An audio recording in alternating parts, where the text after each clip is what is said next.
Good evening everyone. শতাব্দীর কিচেনে আপনাদের সবাইকে স্বাগত জানাই। আজকের রেসিপি সরু চাকলি। সঠিক পরিমাপ সহ সরু চাকলি যদি বানান তাহলে এইভাবে নরম তুলতুলে খুবই পাতলা ও জালিদার হবে।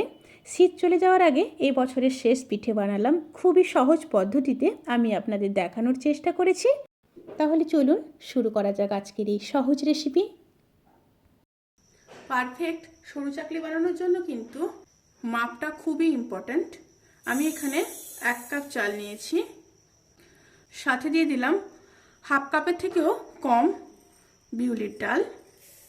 এখানে চালের পরিমাণটা আপনাদের বলে রাখি, এই পরিমাণটা অবশ্যই জানা খুবই গুরুত্বপূর্ণ। এখানে আমি 200 গ্রাম চাল ব্যবহার করেছি, আর সেখানে কিন্তু 75 গ্রাম বিউলির ডাল ব্যবহার করেছি। আমি এখানে বাড়ির সেদ্ধ চালটা ব্যবহার করেছি। এখানে আমার বাঁশকাঠি চাল আছে, আপনারা কিন্তু এটা আতপ চালে কিংবা গোবিন্দভোগ চালেও করতে পারেন।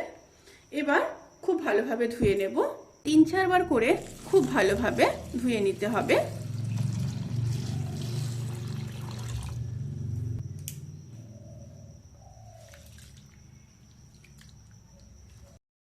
চালটাকে দেখুন খুব ভালোভাবে ধুয়ে নিয়েছি। সাদা জলটা যতক্ষণ পর্যন্ত না বেরিয়ে যায় ততক্ষণ পর্যন্ত কিন্তু চালটা ধুয়ে নেবেন। আর আমি এই চালটাকে ওভারনাইট জলে ভিজিয়ে রাখবো। আপনাদের হাতে যদি টাইম না থাকে অবশ্যই কিন্তু 6 থেকে 7 ঘন্টা জলে ভিজিয়ে রাখার চেষ্টা করবেন। তাহলে আমি ওভারনাইট জলে ভিজিয়ে রাখার পরে ফিরে আসছি। ওভারনাইট ভিজিয়ে রাখার পর দেখুন চাল আর ডাল কতটা ফুলে গেছে। এবার চাল আর ডালটাকে বেটে নেব। মিক্সির একটা বোল নিয়ে নিয়েছি।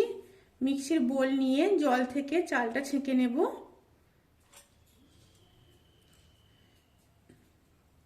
আমি ছোট বোলটা এখানে ব্যবহার করেছি।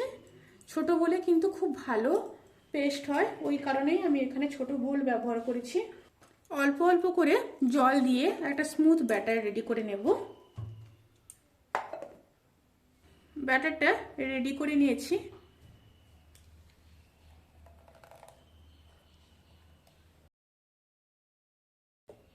ব্যাটারটা কতটা স্মুথ হয়েছে দেখেই বুঝতে পাচ্ছেন। এইভাবে সমস্ত চাল আর ডালগুলোকে বেটে নিয়ে তারপর ফিরে আসছি। ব্যাটারটা রেডি হয়ে গেছে। এবার নারকেল কোড়া দিয়ে দেব। এখানে আমি একটা বড় নারকেলের হাফ নারকেল কোড়া ব্যবহার করেছি। সাথে দিয়ে দেব পরিমাণ মতো লবণ, আর দিয়ে দেব বেশ কিছুটা জল। সরু চাকলির ব্যাটারটা যত বেশি পাতলা হবে সরু চাকলি ততই পাতলা হবে এবং নরম হবে। সরু চাকলির ব্যাটার কিন্তু সব সময়ের জন্য পাতলা করবেন। আমি প্রথম থেকে শেষ অবধি প্রায় 1 লিটার জল এখানে ব্যবহার করলাম। দেখুন ব্যাটারটা এরকম হবে। ব্যাটারটা কিন্তু এরকম পাতলা হবে। ব্যাটার রেডি হয়ে গেছে। গ্যাসে একটা ফ্রাইং প্যান বসিয়ে দিয়েছি। ফ্রাইং প্যানের মধ্যে একটু ঘি ব্রাশ করে দিলাম। আপনারা চাইলে এখানে সাদা তেল কিংবা সর্ষের তেল ব্যবহার করতে পারেন।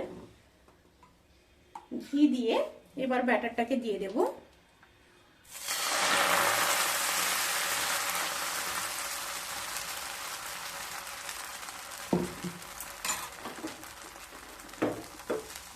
চারিদিকে একটু ঘুরিয়ে দিচ্ছি। এবার মিডিয়াম স্টিমে একটা সাইড হতে দেব। দেখুন কি সুন্দর জালিদার হয়েছে। একটা সাইড হয়ে গেছে, এবার উল্টে দেব। আপনারা চাইলে নাও উল্টাতে পারেন, আমি একটু উল্টে দিই। অপর সাইডটাও কয়েক সেকেন্ড একটু হতে দেব। অপর সাইডটাও খুব ভালোভাবে হয়ে গেছে, এবার তুলে নেব।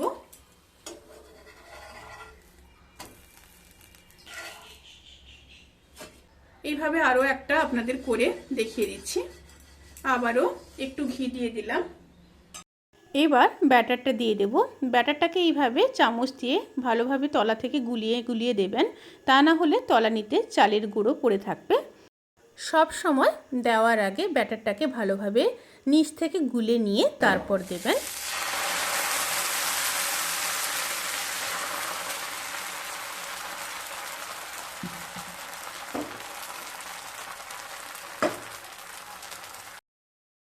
এবার উল্টে দেব।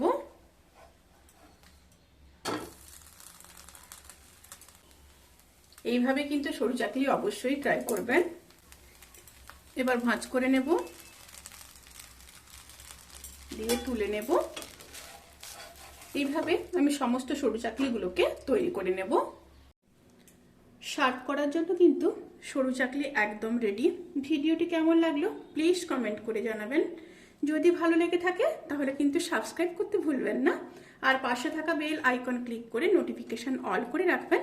তাতে করে আমি যত রেসিপি দেব সমস্ত লিঙ্ক আপনাদের কাছে পৌঁছে যাবে। আপনারা সবাই ভালো থাকবেন, সুস্থ থাকবেন, সাবধানে থাকবেন। আজকের মতো এই পর্যন্ত। পরের ভিডিওর জন্য অপেক্ষা করুন। টাটা।